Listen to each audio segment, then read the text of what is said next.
Salut à tous, bienvenue sur la chaîne de l'Avengers du cinéma. On se retrouve aujourd'hui pour une nouvelle vidéo où on va parler d'un sujet qui me tient énormément à cœur. Mais quel sujet on va parler, Melvin? On va parler super-héros. Quoi encore? Oui, c'est ma chaîne, je fais ce que je veux. Bref. Donc, on va parler des super-héros, mais pour une fois, on va quitter un peu Marvel parce que voilà, il faut un peu savoir se renouveler, n'est-ce pas? On va parler du DCU. Alors, à savoir le DC Cinematic Universe. Déjà, rien que le nom, il est claqué au sol, t'as capté? Bon, on va pas y passer par quatre chemins. Marvel fait clairement des meilleurs films. Et Marvel, que ce soit financièrement ou dans l'inconscient collectif, Marvel est largement dessus. Pourtant, DC Comics a des qualités quand même plutôt agréables, n'est-ce pas, dans certains de ses films. Alors, le DC Cinematic Universe, on va en parler, commence à partir de Man of Steel. Tous les films qu'il y a avant, donc les Batman de Christopher Nolan et les Batman de Tim Burton et de Joel Schumacher, et même le Superman de Richard Donner, on n'en parlera pas puisque ça ne fait pas partie de l'univers. Donc, le DC Cinematic Universe commence donc avec Man of Steel. Ensuite, il y a, si je ne me trompe pas, euh, Batman versus Superman, Suicide Squad. Non, Suicide Squad d'abord, Batman versus Superman, Wonder Woman, Justice League, Aquaman, Shazam et Bird of Prey. Bon, c'est pas dans l'ordre de sortie, mais tous les films y sont. Parce que le film Joker avec Joaquin Phoenix ne compte pas comme étant dans l'univers. Alors il faut savoir quelque chose, c'est que déjà, DC Comics a sorti beaucoup moins de films que Marvel. C'est-à-dire que Marvel, jusqu'à la crise du Covid, on avait 2 à 3 films par an, alors que DC c'était plus un film par an, voire un film tous les 2 ans. Donc c'est compliqué parce que Marvel plutôt, ils ont un rythme, c'est-à-dire qu'ils savent où ils veulent aller, ils ont des scénaristes engagés, ils ont des réalisateurs, tandis que DC Comics, il y a un véritable problème également, c'est que DC Comics n'engage pas véritablement des faiseurs, comme je le dis dans Marvel, des faiseurs, c'est-à-dire ce sont comment dire, des réalisateurs qui n'ont pas vraiment d'opinion, qui n'ont pas vraiment de style, qui ont une réalisation assez stérile, n'est-ce pas? Et qui juste se contentent de prendre la caméra et de filmer un peu comme ils veulent, tu vois. Tandis que chez DC Comics, ils engagent un peu plus des auteurs. Attention, je mets vraiment des grosses guillemets, parce que à part Zack Snyder et James Wan, le reste, bon, voilà. Mais on va en parler. Zack Snyder, donc, est un réalisateur que moi, je trouve le travail assez intéressant. Il a réalisé Man of Steel, Batman vs Superman, un Snyder Cut qui va sortir, et également Watchmen. Alors, bon, Watchmen n'est pas dans l'univers DC, dans le DC Cinematic Universe, mais il appartient à DC. Je vous explique. Bon, Watchmen, c'est son meilleur film, concrètement, on en est là. Man of Steel, je l'ai vu au cinéma, et alors c'était à l'époque où j'étais pas encore super fan de Superman, mais ça reste un film assez un peu. Man of Steel, je le comparais peut-être à un Iron Man 2, vous voyez, ou un Ant-Man, c'est-à-dire que c'est très sympa à regarder, c'est très fun, c'est très épique, le montage, la réalisation est très fun. Puis Zack Snyder, il adore faire des ralentis dans ses films, et moi j'adore ça. Donc ça c'est cool. Ensuite, il y a eu Suicide Squad. Bon. Non, il y a eu d'abord Batman vs Superman. Oui, c'est ça. Batman vs Superman est un chef-d'œuvre. Là, il n'y a même pas de débat possible. Regardez-le en version longue, c'est génialissime. Vraiment, Batman vs Superman. Batman vs Superman, c'est le genre de film qui a fait 50-50. C'est-à-dire que t'en as la moitié qui déteste et t'en as la moitié qui trouve que c'est un chef-d'œuvre comme moi. Moi, je trouve que c'est un chef-d'œuvre, c'est génialissime, c'est ouf. Le montage, l'acting, la réalisation, tout est incroyable. Même le scénario est ouf, donc vraiment, Batman vs Superman, c'est génial. Et après, DC Comics a voulu faire Suicide Squad. Alors, Suicide Squad, c'est un peu comme les Thunderbolts pour Marvel, c'est-à-dire que c'est des méchants qui sont capturés, qui travaillent pour le gouvernement sous la menace de la mort. Ça peut être intéressant. Tu te dis, en plus, tu vois, il y a Will Smith, il y a Harley Quinn, il y a Killer Croc, moi, c'est un personnage que j'adore. Enfin, tout était réuni pour faire finalement un bon film, tu vois. Et tu te dis, c'est cool, franchement, c'est cool. Et là, tu vois le réalisateur, tu fais ah, Bon, déjà, ça commence à me faire un petit peu peur, n'est-ce pas? Sauf que, avant la sortie de Suicide Squad, il y a eu les Gardiens de la Galaxie. Et les Gardiens de la Galaxie, c'est quoi? C'est pas des criminels, mais c'est des gens qui font un peu des conneries, mais qui en même temps sont gentils, et puis qui mettent de la musique et des blagues. Et du coup, qu'est-ce que DC a fait? Bah, DC a fait ce que Marvel et DC Comics font. Ils se sont copiés mutuellement. C'est-à-dire que des fois, t'as Marvel qui copie DC, et des fois, c'est l'inverse. Bah là, c'est l'inverse. Et c'est-à-dire qu'ils ont organisé des reshoots. Alors, pour ceux qui sont pas dans la technique du cinéma, quand on fait un gros film comme un blockbuster américain, on tourne les scènes du film, n'est-ce pas? Et on fait une première version du montage avec une projection test. Si les projections test sont vraiment catastrophiques, comme ça a été le cas pour X-Men Dark Phoenix, ou au contraire que quand tu vois au montage qu'il y a un faux raccord ou qu'il y a une scène qui manque ou tout ça, tu peux organiser des reshoots, ça coûte un peu d'argent, pour que ton film justement soit cohérent. Bon, là, c'est pas à cause de ça, c'est juste que le film était éclaté. Et là, tu regardes Suicide Squad, et tu te dis, merde, ils ont essayé de copier Marvel, sauf que bah, c'était pas ouf en fait. C'était vraiment pas ouf. C'est même Will Smith qui tente de sauver le film avec Harley Quinn, mais non en fait. C'est non. C'est clairement non.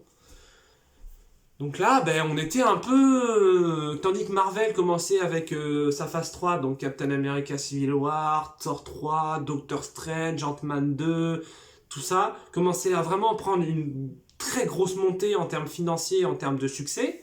Bah, DC Comics commençait un peu à stagner. Ok, là, on nous propose un film Wonder Woman. Réalisé par une femme, un film féministe, deux super-héroïnes. Là déjà, c'est génial. Franchement, Wonder Woman, il n'y a pas énormément de défauts. Hein. Moi, Wonder Woman, c'est un film que j'aime beaucoup et que la majorité des gens ont apprécié, puisqu'il a fait, il me semble, il a fait 700 ou 830 millions au box-office mondial, donc un gros succès, on peut le dire, c'est un gros succès. Le porte-étendard de l'égérie féminine, n'est-ce pas? Les femmes qui commencent à dire, bah, nous aussi, on veut des films avec des super-héroïnes. Moi, ça me va, concrètement, parce que ce soit super-héros ou super-héroïne, les deux me vont. Encore faut-il que le film soit bien. Oui, c'est toi que je vise, Captain Marvel. Tu n'es pas très bien, je ne t'aime pas beaucoup. On s'écarte. Et donc, après Wonder Woman en 2017, il me semble, oui, c'est ça, nous avons deux films DC Comics qui sont annoncés, à savoir Shazam et Aquaman. Alors, je sais plus, je crois que Shazam est sorti avant Aquaman, mais je peux me tromper. Concrètement, les deux sont des bons films. C'est-à-dire que Shazam, c'est un bon film familial avec. Ça n'a pas des énormes ambitions, mais ça reste fort sympathique à regarder. Il y a des petites blagues, les scènes d'action sont un peu sympathiques. Enfin, même pas sont, c'est pas un peu, sont sympathiques. Le scénario est cool, les acteurs jouent assez bien, c'est fun. Ça suit assez bien le comics tout en s'écartant un petit peu. Non, franchement, c'est fun. Franchement, Shazam, c'est un bon film. Faut dire ce qui est. Faut dire ce qui est. Euh, Ça n'avait pas de grandes ambitions, mais ça les réussit. Je sais que beaucoup de personnes ont détesté Shazam, moi j'ai bien aimé. Libre à chacun d'avoir sa pensée. Et ensuite, Madre de Dios, ils veulent faire un film Aquaman. Réalisé par James Wan. James Wan, c'est Fast and Furious 7, c'est Saw 1 et c'est également les Conjuring, il me semble. Bon, c'est quelqu'un qui a du métier, qui sait comment réaliser un film et un blockbuster. Bon, ok, pourquoi pas. Sauf que le problème avec Aquaman, c'est que bah, Aquaman, il a pas énormément de fans en fait. Pas beaucoup. C'est-à-dire que en fait, bah, dans les années 50, 60, 70, Aquaman, c'était un peu le héros le plus claqué de la Justice League. Genre, personne ne l'appréciait, tu vois ce que je veux dire? Dans les années 2000, Geoff Johns, un très grand scénariste de comics, a créé une série de 5 tomes de comics qui ont vraiment remis au goût du jour Aquaman. Et les gens se sont dit, putain, en fait, Aquaman, il est badass et il est stylé. Tu vois la première bande-annonce, tu te dis, bah, c'est génial, ça va être cool.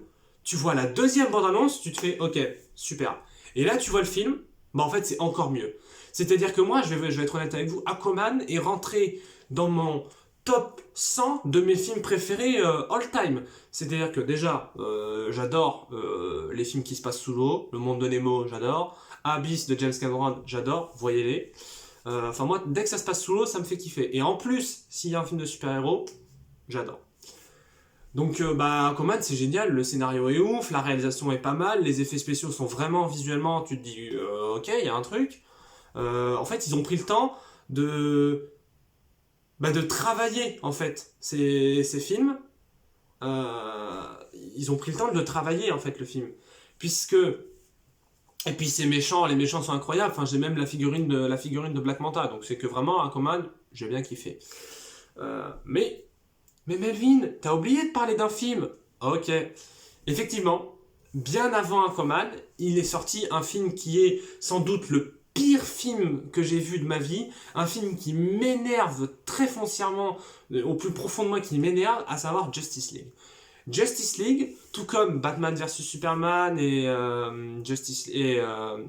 Man of Steel et Watchmen, devait être réalisé par Zack Snyder. Donc là, on se dit, ok, le gars a bossé sur Batman vs Superman, sur Man of Steel, il a vu avec les autres réalisateurs, il connaît l'univers d'ici, il peut faire un super truc. Déjà, premier truc, ils prennent Flash, ils prennent pas l'acteur de la série. Bon, là déjà, j'étais un peu énervé. Là, déjà, je vous le cache pas. Mais je me dis, bon, pourquoi pas, ça peut être une version différente. Ensuite, tu vois son costume. Là, déjà, tu commences à t'énerver, tu dis, ça, ce n'est pas Flash, hein. Ça, c'est Iron Man, rien à voir. Bon. Et donc là, tu forces tes parents à aller voir le film. Et là, tu fais, oh,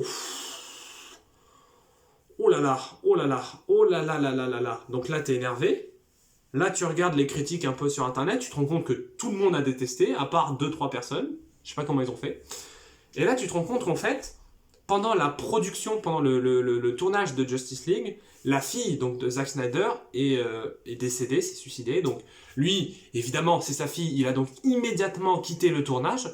Sauf que Warner Bros, plutôt que de dire, écoutez, on vous comprend, on va repousser votre film afin de vraiment, on stoppe la production, on vous laisse 2-3 mois et on repousse le film comme ça, ce sera votre film. Que nenni! Que nenni! L'argent avant tout, il y avait énormément d'argent à ce moment-là du film qui avait déjà été investi. Donc qu'est-ce qu'ils ont fait? Ils ont pris Josh Whedon qui est donc le réalisateur, je le rappelle, de Avengers 1 et 2, chef-d'œuvre absolu bien entendu, sauf que là, je ne comprends pas, il a fait n'importe quoi. Il a retourné quasiment 70% des scènes du film. C'est-à-dire qu'il y a eu tellement de bandes-annonces qu'entre la première bande-annonce et la 47e, ce n'est plus le même film. Les effets spéciaux sont pas finis, sont dégueulasses. C'est nul, mais c'est d'une... Oh, c'est nul, je suis désolé, c'est éclaté au sol. C'est éclaté au sol. Justice League, ça m'énerve. Ça m'énerve puisque ça rend la Justice League... Moi, quand j'étais plus petit, je préférais la Justice League aux Avengers. Vous n'avez pas encore vu les films, ne vous inquiétez pas. Mais là, quand je vois le film Justice League, je me dis, clairement, je fais bien de préférer les Avengers. Parce que là, c'est claqué au sol. Le scénario est pété, le film est trop court. 1h40. 1h40, c'est... Enfin non, il fait 2 heures, mais même 2 heures, c'est pas assez. Et donc là, depuis maintenant cet été, on nous a annoncé que Zack Snyder avait remonté sa version de la Justice League. Warner Bros. Lui a donné le feu vert. Et donc, il va sortir là, le 18 mars, la Snyder Cut Justice League, à savoir une version de 4 heures avec les véritables intentions de Zack Snyder. Et alors là, ça va être... Là j'ai des attentes, mais comme ça, mon pote. Hein. C'est-à-dire que soit c'est exceptionnel et ça peut potentiellement contrer les Avengers. Encore faudrait-il que ça sorte au cinéma, n'est-ce pas? Soit c'est claqué au sol. Et dans ce cas-là, c'est juste que la Justice League, c'est pas adaptable au cinéma. Ça m'étonnerait parce que quand tu vois les bandes annonces de la Snyder Cut, tu te fais, quand même, moi ça me plaît ce qui se passe. J'aime ce qui se passe. Donc voilà, ça va être cool, ça va être fun. Voilà. Et puis après, donc j'ai vu récemment là, le dernier film de l'univers DC Comics qui a été sorti au cinéma, à savoir Bird of Prey et la fantabuleuse histoire d'Harley Quinn. Bon, j'ai pas énormément de choses à dire sur ce film, hein. C'est pas un film nul, loin de là, hein. C'est même un film profondément féministe, qui est plutôt étonnamment qui est plutôt bien mis en scène, bien réalisé. Au niveau du montage, c'est très très cuté, très propre. Le méchant interprété par Ewan McGregor, génial. Moi j'ai kiffé. Les scènes d'action sont peu nombreuses mais assez fun. Donc non, Birds of Prey, c'est un film assez cool. Voilà. Pour conclure, je dirais que DC Comics avait autant la possibilité de Marvel de faire un univers partagé, sauf que ils l'ont mal fait, puisque le studio Warner qui possède DC Comics brime ses créateurs, sauf quand c'est Zack Snyder évidemment, et qui du coup ça donne des films un peu stériles, pas forcément ouf.